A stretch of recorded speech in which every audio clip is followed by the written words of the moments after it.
In this lecture, we will discuss about the Trans-Metas Croce processor. It is very simpler and high performance VLIW processor. So VLIW means already we have studied very large instruction word.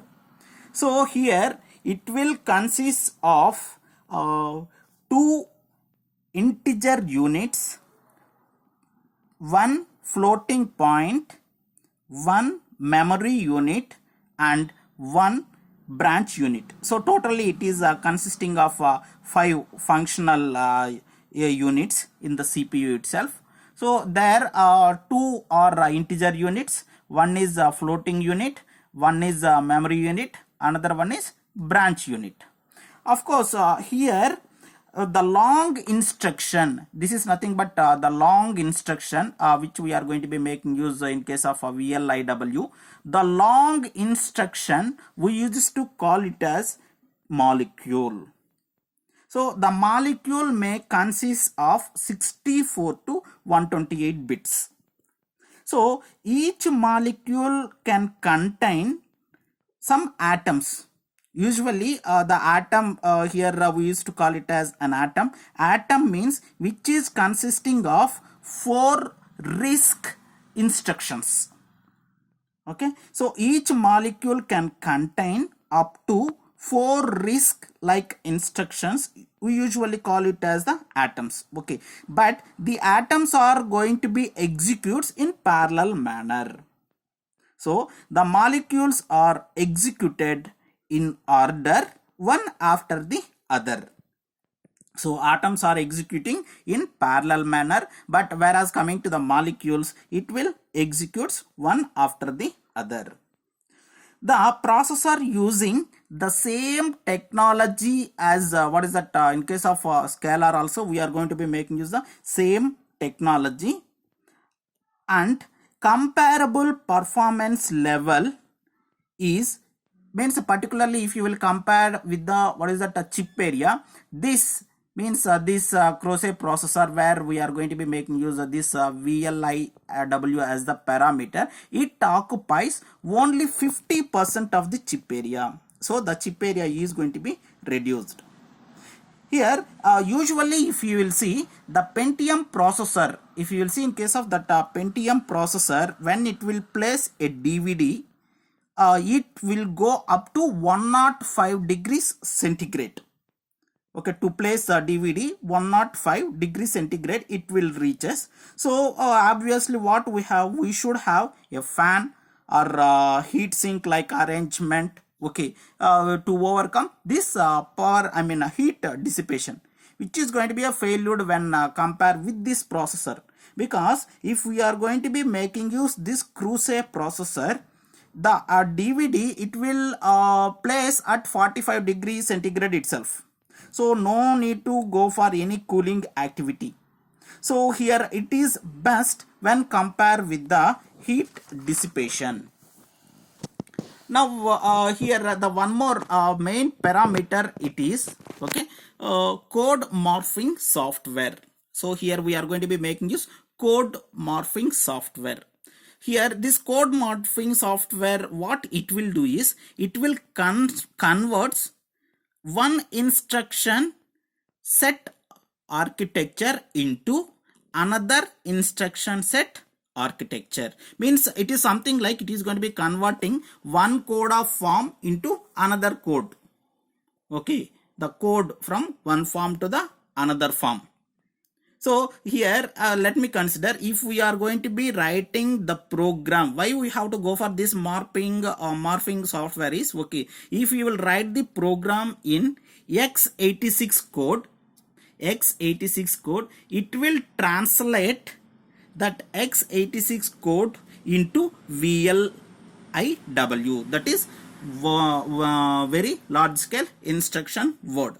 Because here the code we are going to be writing, okay, particularly maybe it is the code is belongs to the operating system, or maybe it is belongs to the BIOS or applications. Okay, whatever we are going to be writing in x86, it will converted into VLIW by making use this code morphing software. Why we have to go for the code morphing software is, okay, because directly instead of going for these things and all, okay, directly we can provide this software itself, but we are not providing, we are going for this code morphing software. Why it is so? Because the user can't handle the complexity of writing codes for this VLIW processor.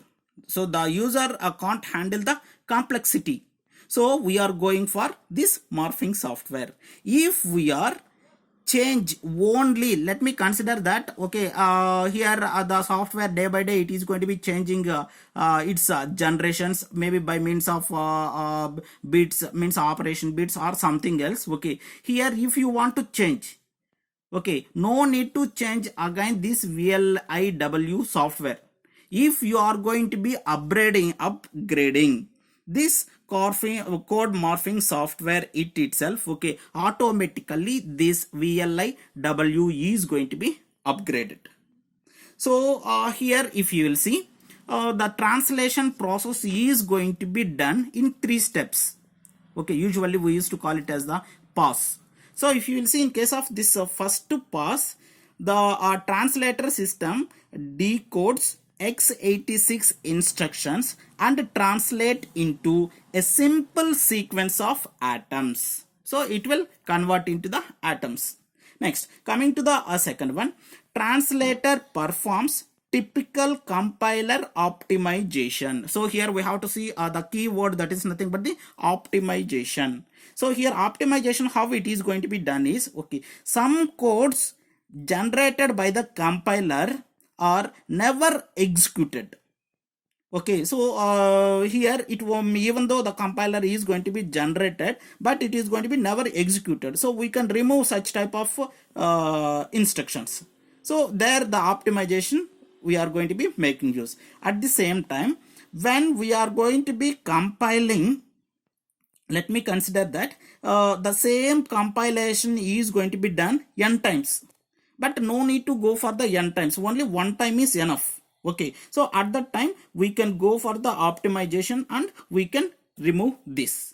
Next, coming to the third, okay, first one converting to atoms, next one is going for the optimization, the third one is the scheduler reorders the atoms and groups them into individual molecules. So we are supposed to, the means the operation is going to be done by making use the molecules. So it is going to be done, the atoms are going to be reordered and it is going to be groups into some molecules. Here it will decide what has to be done in parallel manner and scheduled to execute by making use the hardware in order. So here it is going to be decides what are all the things has to be done in parallel manner, and also it is going to be scheduled for the execution. So the process is executed in order by the hardware, and the molecules explicitly encode the instruction level in parallelism. So here it is going to be done in parallelism manner only. This is how the process will execute in the code morphing. So if you will see, in case of here, we need some hardware requirements to increase the performance. So here we are going to be making use caching.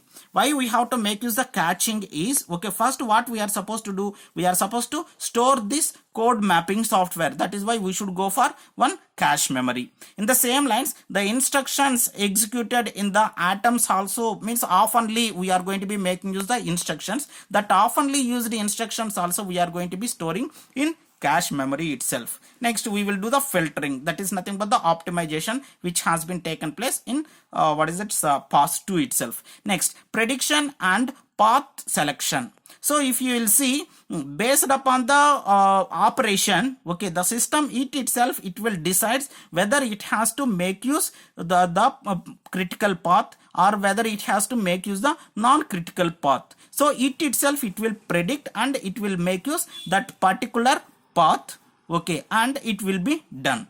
So here okay, particularly to do the optimization also, it itself it will predict and it will do the operation. That is the operation in case of this Transmetos Cruce processor.